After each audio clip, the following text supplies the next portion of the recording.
word to wise. Grass only greener when it's fertilized. Gave them truth in these songs, they prefer to lies. Destiny beautiful, adrift in her purple lies. You can't see me, you Stevie. Wondering how I reach more evolutions than Evie and make it look easy.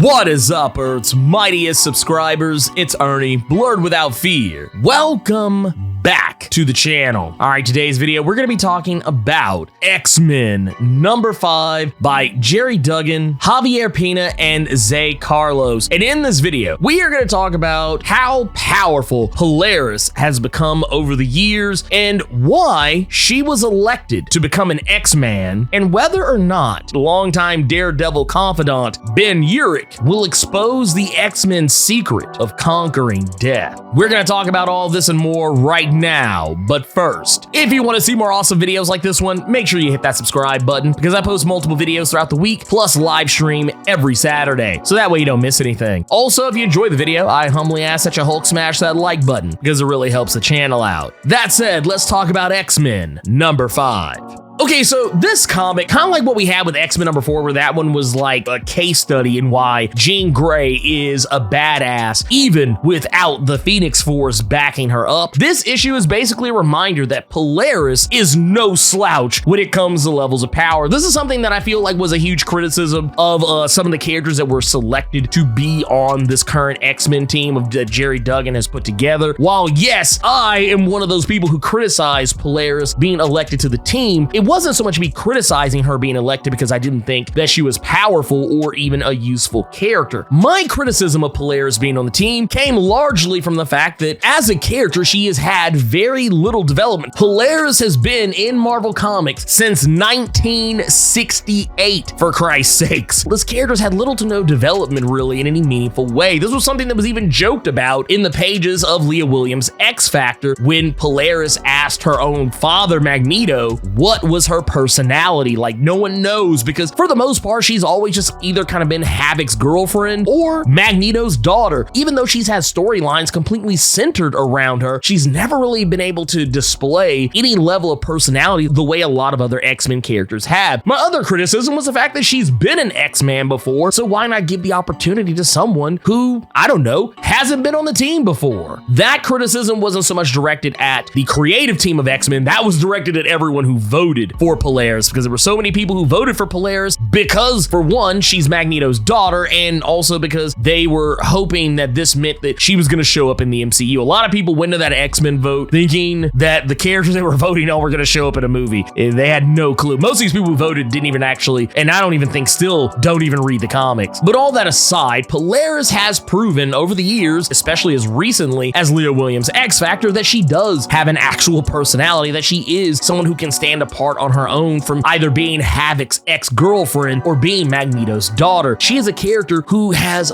bottled up anxiety, bottled up insecurities. She suffers from imposter syndrome, and it's kind of evident throughout this comic as well as previous comics and even Leah Williams' X Factor. But she's starting to grow past some of those things, those insecurities that have been holding her down. She's starting to no longer allow it to affect her because as she is beginning to recognize, she is one of the most powerful mutants on the face of the planet. While she may not be an Omega level mutant when compared to her father Magneto, she is still one of the most powerful mutants on the face of the planet. Because when you think about it, just about anything that Magneto can do, Polariss can also very likely do. And she uses her powers in ways that I don't think many other people who have the ability to manipulate the electromagnetic spectrum typically use them for. Puppeteering an unconscious Wolverine and using her quite effectively in combat, even recreating Wolverine's Berserker Slash from Marvel vs. Capcom. Even when one of the Reavers that they're up against unleashes a flash of light that blinds Polariss, she reveals she doesn't need her eyes to actually see anybody. She can see through the electromagnetic spectrum, and as she says, even the iron in their blood, the metal fillings in their teeth, she can see all of it without having to even open her eyes. Polariss is no slouch. She is no joke whatsoever, and I even appreciate the fact fact that even our villain in this comic, Dr. Stasis, who, I'm not gonna lie, based on the cover, I was kind of hoping we would get more FaceTime with this character to see exactly what it is, that he's all about, which technically we are getting that information in this comic. We're just not getting it in as big a dose as I would have liked. But even he has to put respect on Lorna Dane's name, if for no other reason than the fact that she is a doctor. At one point, he even refers to her as Polariss, and he says, no, correction, Dr. Polariss. She did the work and earned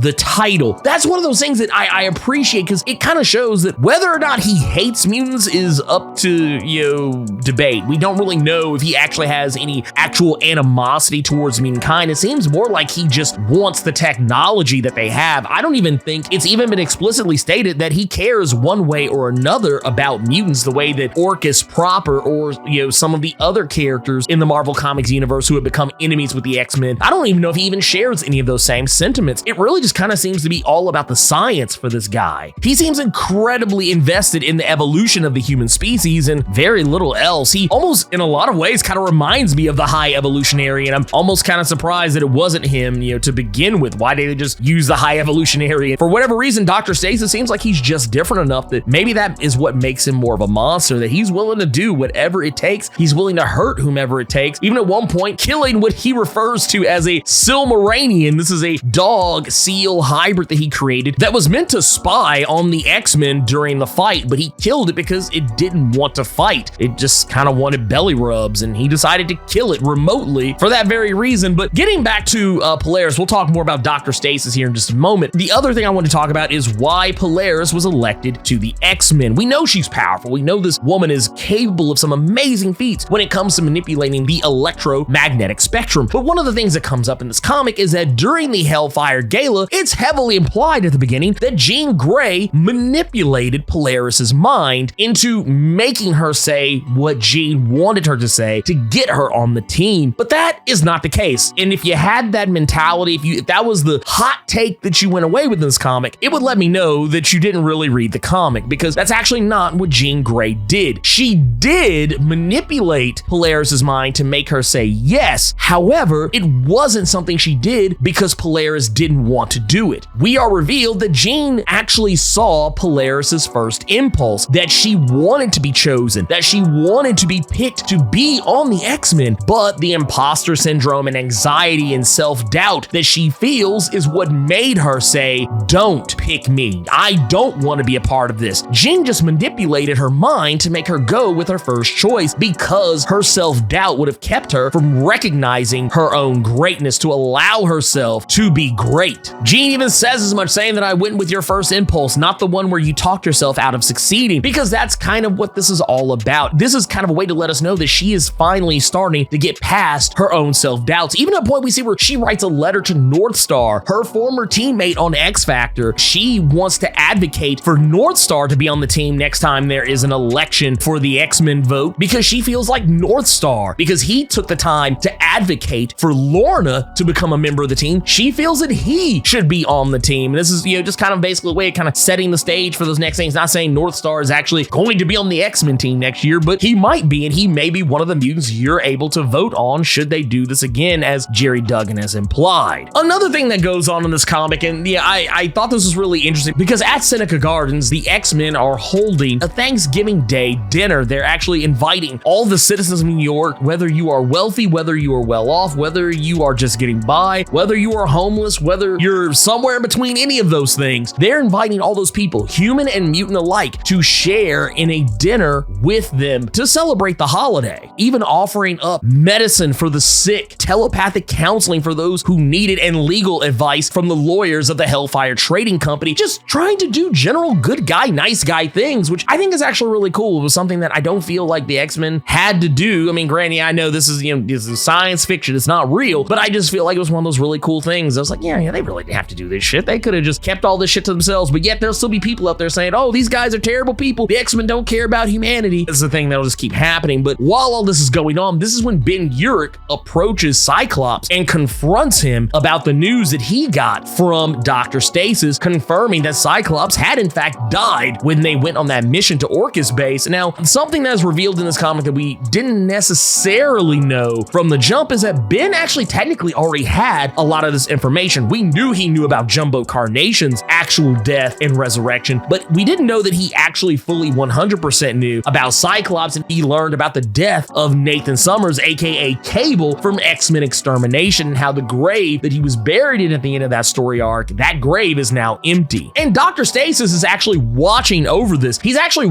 witnessing Ben Urich tell Cyclopss what he's planning to do, that he has this information, that he wants to write a story about how the mutants have conquered death. And Ben Urich poses some very interesting questions, some questions that I think have been lingering since House of X, talking about how you go to the Orcus base, you die up there, you don't come back, yet here you stand. And when Ben Urich confronts Cyclopss about this, Dr. Stasis realizes that this is making Cyclopss incredibly uncomfortable, because as much as we see mutants talk about death, it's very rare we see them talk about death with people who aren't mutants, and more importantly, people who they feel should not have any knowledge of this information. Not to mention making them question things about themselves. And I'm not saying this is exactly going to be the case, but I get a sneaking suspicion that we're going to get in this comic a little bit more insight into how mutants feel about the process of their resurrection. And I'm not saying it's gonna, create some existential crisis that's gonna linger for like 50 issues, but I do feel like it's something that is very likely gonna be addressed in some way, shape, form, or fashion, as it seems to have been implied over the next few issues. But I do actually appreciate the fact that Ben Urich is giving Cyclopss an opportunity to determine how he wants to respond to this, because at the end of the day, Ben Urich knows that this information is sensitive. He even says that this is probably the biggest story of the last 2,000 years, that death has been conquered, and he even implies that your enemies may very well know about this stuff too, and if they don't, they're very likely going to find out soon. And he's trying to give Cyclopss an opportunity to have an opinion about it, to determine how he wants to respond to that. You can even say Ben is giving him a fair opportunity to get in front of the story before he releases it, to maybe control the narrative before it actually gets out of hand. And of course, as we know, it's already kind of getting out of hand as is, because as Ben Urich says, the X-Men's enemies probably already know some of this information. We actually know that they do. We know that Dr. Stasis, of course, knows, but we also know that Orcus has recently found this out during the recent events of Inferno number 2.